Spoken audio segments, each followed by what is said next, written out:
the Icons of Real Estate podcast. Are you ready to learn the proven money-making secrets from top-producing Icon agents? Ready to skyrocket your business? This podcast is for you. Tune in every week with your host, Tomas Fonseca, and find out how to implement proven strategies to 10 times your business, from $3 million to $30 million in just 12 months. Brought to you by the Masters in Real Estate Marketing, Arter SEO.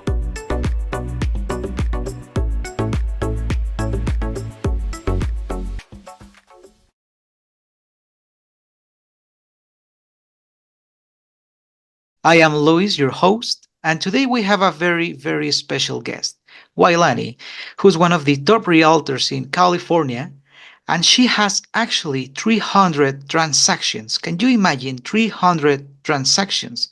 So she has a lot of experience she's going to give us. Please, Wailani, can you introduce yourself and let us know about your career? Okay, hi. Thank you for having me here on the podcast. My name is Wailani O'Herlihy, and I work with Sotheby's International Realty. I've been working real estate for 26 years in Malibu with my husband, who's my partner, Cormac O'Herlihy. We run as a team. We have team members on our team, and we are presently located on Malibu Road behind the famous restaurant Zinke. Okay, very nice. So what inspired you to transition your career to nursing to real estate? I was working in Malibu as a visiting nurse at that time. I had left the operating room as well as neonatal intensive care and decided to work in Malibu as a visiting nurse. And, of course, Pacific Coast Highway has its issues sometimes. So there was a landslide and I couldn't get to my clients. So then I decided to help my husband in the office as an assistant secretary, which then entailed retrieving my license at that time because I had to go outside of my scope of an assistant. So there I got my license and then moved out of nursing. I was working in the operating room with open heart surgery and brain surgeries. Okay, I understand. And what strategies do you use to stay ahead in such a competitive market? I mean, with 300 sales and one sale per month, how do you do it? It's a matter of knowing people in the community, and we've been there so long. I raised 3 kids in Malibu, very involved with associations and clubs and sporting events with the children that you just get to know everybody. And just by that common bond, you become their trusted advisor. Very nice. So you've been building a huge network there in Malibu. Yes. Awesome. A lot of people know me. That's very nice. So what's the most creative marketing strategy you've used to sell a property? I think the most creative was we had a property in Sarah Retreat, and we decided to put it on the front cover of Homes and Land, actually. And we arranged it so that when it hit the front cover, we had an open house. Many people came because it was $10 million at the time. Ooh, okay. And only those that were qualified came to see this $10 million property. Okay. And when other people see other people have interest in a property and it's on the front cover, and you have this caliber or level of buyer, they kind of go, wow, I would like to get it before that person. I'd like to get it before that person. So then you create a stir and it's sold right away after that. Perfect. Thank you for responding. And how do you handle challenging negotiations to ensure the best outcome for your clients? I'm a person that likes to listen. A lot of new agents really don't like to listen. And I think that's the key to real estate, to listen to what your client wants. We usually list properties where we represent sellers. And when the sellers tell us what they want, we we go with that. So I write copious notes as to what the seller wants. And if it's on the buyer side, I write those copious notes as well. And then we negotiate based on what they have given us as feedback, so that we don't, it's not an argumentative situation when it comes to negotiations. It's a collaboration, because we become a team, because we're on the same line, and I'm not inserting my opinion or my husband's opinion. We're really working with the client, because they've already told us what they want. So Okay. when it comes to negotiations, it's a lot easier, because then we can reiterate what they wanted at the beginning. Perfect, perfect. And are you and your husband looking to recruit people for your team, or have you ever done it before in the past? Yes, we're looking to recruit, and we'd like people that are already seasoned.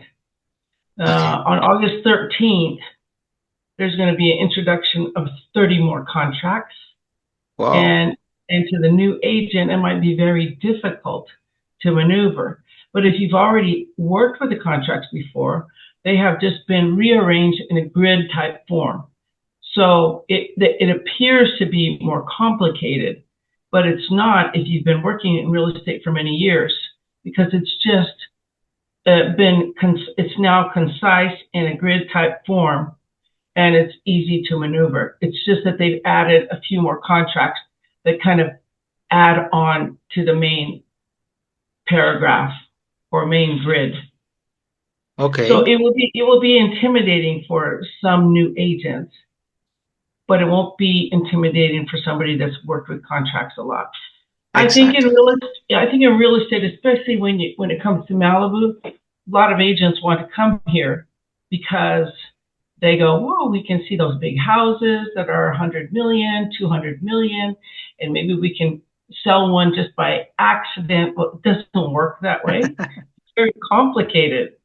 Very complicated. You need to know the contracts more than actually you need to know the house, because you're protecting your client. Exactly. Yeah, I believe Malibu is a little bit different because it's people are looking for big houses and not some condos. So yeah, very But we do nice. have condos, and they're all around. They're hovering around 2 million now, and those are condos. So it's still the high end market in the condo situation. The other thing with the condominiums is that they have high HOA dues, Okay. homeowners association dues. So they can range anywhere from $800 per month to $3,500 per month. Okay. That's just for a homeowners association. That doesn't include the payment on the house. Okay.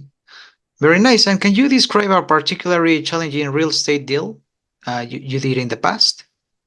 Well, okay, a challenging real estate deal I did in the past was I leased a home on the beach for 7 years, and the monthly payment was $25,000 a month.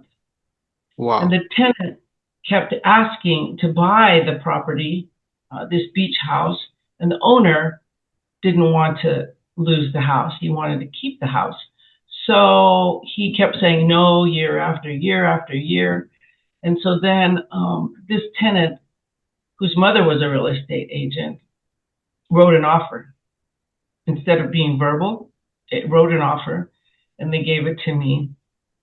This was probably about 10 or 11 years ago. Okay. And I gave this offer to the owner, and he said, well, okay, I may take that offer, but the caveat is that I'm not going to pay your commission. I want you to ask the buyer to pay the seller's commission as well as the buyer's commission. And Okay. that was the end of the conversation. I was like, wow, that is challenging. Okay, Yeah. because we were talking about at that moment $7.5 million house. Wow. And I called the tenant, And I explained to him the situation, and he said, okay, no problem. But I thought it was very challenging. I was like, wow, my heart is beating because this is a lot of money to ask him. And he didn't bat an eye. Really? Okay. Yeah, that was my most challenging. Now, as you have heard recently, there's been this big lawsuit in real estate regarding buyer representation. So if you look at it in that kind of way, you know, I was already doing a buyer representation because I had to ask the buyer to pay for his commission. This was a long time ago. So you can see that seasoned realtors are not going to have a problem asking for their professional fee. And so this is where we're going to have a kind of a situation with the newer agents that are going to have difficulty reaching that topic. Nope. Okay, I understand. Actually, that's a very challenging situation. At $7.5 million, it's well, that's a lot of money to handle. So I see you have a different experience than an average realtor.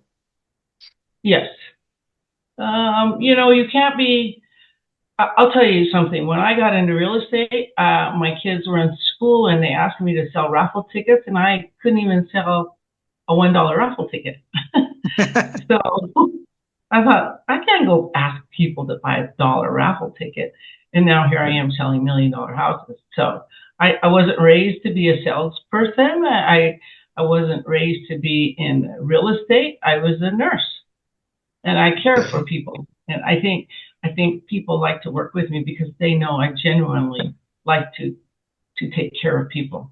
Well, I think yeah, I do believe you're doing well at everything. I mean, because 300 sales, and especially when we're talking about big houses in Malibu, it's a lot. We're talking like if it was 600 sales for an average realtor.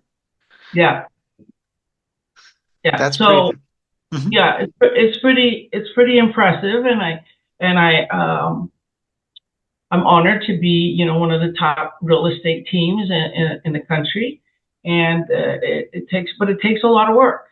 And I'm not a Exactly. person that kind of likes to brag about that because I'm not a bragger, but I do appreciate being given that honor. Yeah, exactly. That's beautiful to hear. You have a lot of experience, and just so you know, some of our audience are people who are trying to get into the real estate business, but they don't know how to do it. So, can you share an advice for them? Okay, my advice for them would be to slow down when you talk, because new realtors like to get really excited and they want to talk real fast, and I mean, it just the conversation gets overwhelming, and the client really doesn't want to hear about them. The client wants to hear about themselves. They want you to listen to them. So I think your best skill is to learn how to listen. If you don't listen, you won't hear what they want. The other thing is, if you want to work as a new realtor, work in the area that you live in, not in another area that you think is fluffy and has big, nice mansions and big, beautiful houses. You have to work in the area that you live in because you know the geography, you know the people, you know the community. Hopefully you've been raised there. You know the schools, you know children, you know the parks, the schools, the religious areas, the churches, or the synagogues. These are the kind of things that people really want to know, that you know the area. But if you Exactly. go like, if you live in Venice and you want to sell real estate in Malibu, but you really don't know Malibu, it's going to take you 5 years just to learn the geography. So stay in the area that you live in, and then you'll be able to then expand out as you get to know the geography around. But you won't be able to learn the geography if you go to another area that you don't know. It just takes time. It takes Exactly. time to get to know the area. It gets time to know the people. Malibu is a very small community, even though we have a population that's only under 20,000. We only have a lot of people are not primary owners. They are second home owners. They don't live in the area. Yeah. You need to know that too, and you need to know what they like, what they don't like. A lot of people in Malibu, they're not flashy or anything like that. They don't run around like they're super rich. They want to be regular people like everybody else. So if you stay in the area that you're in, you'll have a better chance of making it as a realtor. That's amazing. That's a very solid advice. And actually, I can see you have a lot of experience. So that's going to help our audience. So that is leading us to the last question. How do you keep yourself updated with the trends and changes in Malibu? Okay. I belong to the National Association of Realtors, the California Association of Realtors, the Malibu Association of Realtors. I belong also to Palibu, which is the Palisades Malibu Chamber of Commerce. I also belong to ARIA, which is the Asian Realtors Association of America. And with those associations, they provide webinars, a lot of educational classes to keep up with today's situation. So I use what's called a CRM to close database. You need to, as a realtor, you must have a database. And that database, along with my calendar, is my Bible for the day. So I work off of that. You know, Okay. You can be distracted as a realtor because you go on your email and you have this advertisement, that advertisement, this open house, this, that. You can't be distracted by things like that. If you're going to work, you got to work. So my calendar tells me exactly from this time to this time, I have to be on my CRM. From this time to this time, I'm working on listing appointments, or I'm working on inspections, or I'm doing a webinar. And I'm always keeping up. I have all the apps in my cell phone so that if I'm out in the field, I have all my files in my CRM or my close. So if a client calls me from 4 years ago, I just look up their name and their files are there. Okay. And any conversations that I've had with my clients, I dictate into my phone because I could have a conversation in my car while I'm driving to an appointment. I pull off to the side, I press the little microphone button, and I dictate my conversation that I just had with the client. And then it transposes right into my database or my close. I mean, that is genius.